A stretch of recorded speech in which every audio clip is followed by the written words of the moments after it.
अस्सलाम वालेकुम नाज़रीन, आज मैं आपको बताने जा रही हूँ एक डॉक्टर के पास जो भी मरीज़ आता है तो वो इलाज करने की बजाय मरीज़ को उर्दू या इंग्लिश का कोई लफ्ज़ लिखवाते और फिर उस लफ्ज़ का मतलब तफसील से बता देते। हैरत अंगेज़ तौर पर मरीज़ ठीक हो रहे थे। एक दफ़ा कोई जासूस मरीज़ बनकर डॉक्टर के क्लिनिक गया ताकि हकीकत का पता चल सके। डॉक्टर साहब का तरीका बड़ा सादा था और बड़ा आसान। वो छोटी छोटी नेकियों को देखते थे और सच पूछें तो अब समझ आई है कि यही बड़ी बड़ी नेकियां बनती हैं। उन्होंने अपने मेज़ पर उर्दू और इंग्लिश अल्फ़ाबेट्स का कायदा रखा होता था। वो अपने यहाँ आने वाले उर्दू या अंग्रेज़ी का एक लफ्ज़ पढ़ा कर कहते, मैंने इसे एक लफ्ज़ तो सिखाया ही है ना। अब वो पहले से एक लफ्ज़ कब अनपढ़ है, 5 बार आएगा तो लफ्ज़ 5 सीख लेगा। इसके अलावा वो आने वाले मरीज़ को एक ना एक अच्छे लफ्ज़ का मतलब समझा देते जो मरीज़ की ज़िंदगी बदल सकता था या कम अज़ कम इसे बदलने की कोशिश ही कर सकता था।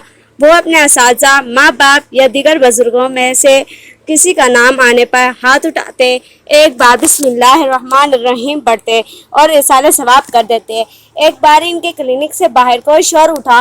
मैं देखने निकला तो मुझे बैठने का कहकर कहते हैं, आप क्यों देखने लगे हैं, गवाही पड़ जाएगी। आप समझ आती है तकवा बारीक बेनी के बगैर मुमकिन ही नहीं है। मोमिन या मुसलमान बारीक बैन ना हो, ये कैसे हो सकता है। अब समझ आई है।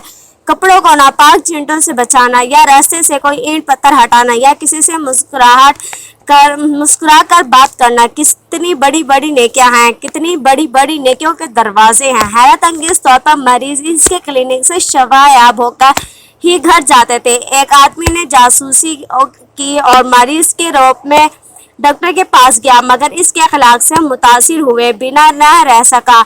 डॉक्टर के पास कोई रॉकेट साइंस नहीं थी। वह इस बात के कायल थे कि अल्फाज इंसान की ज़िंदगी बदल देते हैं और अगर कहने वाला नरम मिजाज शख्स हो तो सोने पर सुहागा। बहुत से लोगों की ज़िंदगी बस इस सोच में ज़ाया हो जाती है कि कभी अच्छा वक्त आएगा और बहुत ज़्यादा इबादत करेंगे, बड़े खलूस और बड़ी मोहब्बत के साथ कोई अच्छा वक्त आएगा और वो बहुत ज़्यादा खैरात करेंगे, बड़े बड़े फलाही और रफाही इदारे बनाएंगे। उन्होंने बड़ी बड़ी और ऊंची ऊंची नेकियों के प्रोग्राम बना रखे होते हैं, लेकिन डॉक्टर साहब का कहना था कि बड़ी बड़ी दौलतों का इंतज़ार करने की बजाय किसी भूखे को एक नान और टिक्की लेकर खिला दो।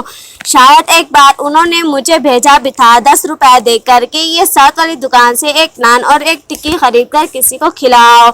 इस ज़माने में 5 रुपए का नान और 5 रुपए की आलू वाली टिक्की मिलती थी और मैं खिला आया था। इनका कहना था कि ये भी बहुत बड़ी नेकी है। ऐसी कितनी बातें हैं जो मुझे याद आती हैं कि मैंने कब और किस तरह से सीखी थी।